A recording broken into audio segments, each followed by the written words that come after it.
இந்த விருதை வந்து முதல்ல இளம் தமிழ் எழுத்தாளர் கொடுத்ததுக்கு ரொம்ப மகிழ்ச்சி. அதுதான் பெரிய மகிழ்ச்சியா இருக்கு. காரணமாக அமைந்தது எழுத்தாளர் சேவன் அவர்கள் தான்.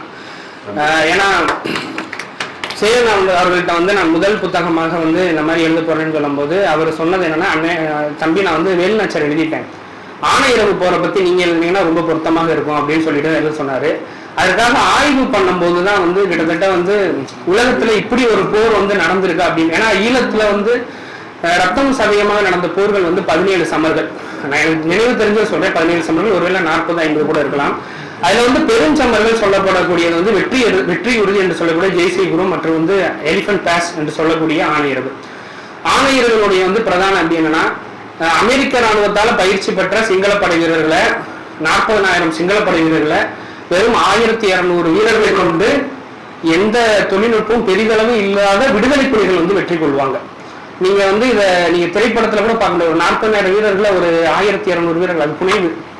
ஆனா 1200 வீரர்கள் வந்து வெற்றி கொண்டாங்க. இன்னொன்னு என்ன, குடார்ப்பு தடையிறக்கம் அப்படின்னு சொல்லிட்டு பால்ராஜ் அணியரோடு இணங்குகிற பொழுது முடிச்சிருவேன். 1200 வீரர்களோட இருக்கும் போது அந்த குடாரப்பு தரையிறத்தை விட்டு வெளியில வரணும் அப்படின்னா ஒண்ணு வெற்றி பெற்றிருக்கணும், அப்படின்னா அங்கேயே மரணிச்சிருக்கணும். அந்த விதத்துலதான் வந்து, ஏன்னா ஆணையிரவு யார் கைகளில் இருக்கிறதோ அவங்க கைகளில் தமிழீழம் இருக்கும் அப்படின்ற ஒரு நிலைமையில் அந்த போர் நடந்துச்சு. அந்த போர் வெற்றி பெற்றா கூட ஏன் தமிழீழம் அமையலைன்றத வந்து நீங்க திமுக கிட்ட தான் கேட்கணும். ஏன்னா இந்த புறநாற்றுடன் வெளியே முடிச்ச பின்னாடி வந்து நிறைய பேர் என்ன சொன்னது என்னன்னா, அண்ணன் இதுல வந்து கொஞ்சம் திருப்பு முனை ட்விஸ்ட்லாம் இல்ல, நான் ட்விஸ்டில் இருக்கு வேல்பாரி பொன்னியின் செல்வனா எழுத முடியும், புறநாற்றுடன் என்பது உண்மையில் நடந்த நிகழ்வு, அதைத்தான் எழுத முடியும். இப்பெல்லாம் ஒரு வீரன் வந்து வாழ்ந்து நீங்க யோசித்து பாருங்க. உங்களுக்கு வந்து ஜெர்மனி இத்தாலி ஒரு போர் தெரியும், ஹிட்லருக்கும் ஸ்டாலினும் நடந்த போர். அதுல வந்து ஸ்டாலின் வெற்றி பெறுகிறார், அங்கேயே ஸ்டாலின் தான் வெற்றி பெற்றிருக்காரு, பெரிய நிகழ்வு. ஸ்டாலின் வெற்றி பெற்றார் அப்படின்னா அதற்கு காரணமானது வந்து ஹிட்லர் கிடையவே கிடையாது. இப்ப யார் காரணம் அப்படின்னா, வெறும் 900 மக்களை மக்கள் தொகையாக கொண்ட லெனின்கிராட் என்ற ஒரு கிராமத்தினருடைய உறுதி மிகுந்த போராட்டம் தான் காரணம். அவர்கள் தான் வந்து அந்த கவசமாக அந்த எல்லையை மாற்றி இத்தாலி படை வீரர்கள் உள்ள வராம தடுக்கிறாங்க. அதற்கு காரணமானது 2 கவிஞர்கள் தான். அந்த கவிஞர் பேர் எனக்கே தெரியல, நானும் எவ்வளவு தேடி பார்த்தேன்.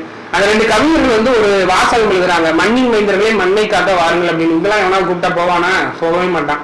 அங்க போனாங்க, 900 பேரும் போனாங்க, பெண்கள் ஆண்கள் சிறுவர்கள் என்ற அனைவரும் சென்று இத்தாலி படை வீரர்களை உள்ளே நெருங்கி விடாமல் பாதுகாப்பின் விளைவுதான் ஸ்டாலின் வெற்றி பெற்றார். சரிங்களா? ஏன் இதை உங்களுக்கு சொல்றேன் அப்படின்னா, ஒரு மன உறுதி, அதாவது தொகை அடிப்படையே கிடையவே கிடையாது. மன உறுதி இருந்தா எவ்வளவு பெரிய விடைக்கும் செய்யலான்றது இந்த கதையைத்தான் தலைவர் அவர்கள் விடுதலை புலிகளுக்கு அடிக்கடி சொல்வார்.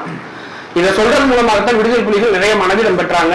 அப்போ அங்க 900 பேரு மிகப்பெரிய சர்வாதிகாரத்தை உடைத்திருந்தார்கள் சொன்னா, வெறும் 1200 புலி வீரர்கள் அமெரிக்க ராணுவத்தால் பயிற்சி பெற்ற இலங்கை ராணுவ முகாமை தடைத்து இருந்தார்கள். ஆணையரவு என்ற போர் வந்து முழுமையா சொல்லக்கூடியதான் புறநாட்டு வீரன்.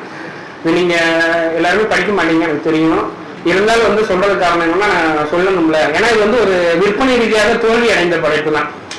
ஏன்னா வந்து இது வரைக்கும் ஒரு 1500 பிரதிகள் தான். நான் கூட வந்து தமிழ் தேசியத்துக்கு ஓட்டு போட எல்லாருமே வாங்கியிருப்பாங்கன்னு நினைச்சேன். அப்புறம் தான் தெரியுது 10 வயசுக்காரங்க தான் ஓட்டு உரிமை கொடுத்துருக்காங்க. அதனால வந்து சொல்றேன். அதனால எல்லோரும் நலமாக இருங்கள், நல்லவர்கள் வாழுங்கள், நல்லவர்கள் தீயவர்களுக்கு வந்து உறுதுணையா போகாதீங்க. ஏன்னா 99 நல்லவர்களுடைய குரல்கள் வந்து ஒரே ஒரு தீயவனுடைய குரலால் தான் ஓங்கி ஒலிக்கிறது. அதனால் சகிப்புத்தன்மை இதெல்லாம் வந்து தமிழருடைய அறமாக இருந்தாலும் கூட இந்த காலத்தில் சகிப்புத்தன்மை எதுவும் தேவை கிடையாது. உங்களுடைய அறத்தை ஓங்கி சுழற்றுங்கள், செங்கோலை வந்து தூக்கி பிடியுங்கள். வாழ்க தமிழ் தேசியம், அரியணை விரைவில் தமிழ் தேசியம் ஏறட்டும். நன்றி, வணக்கம்.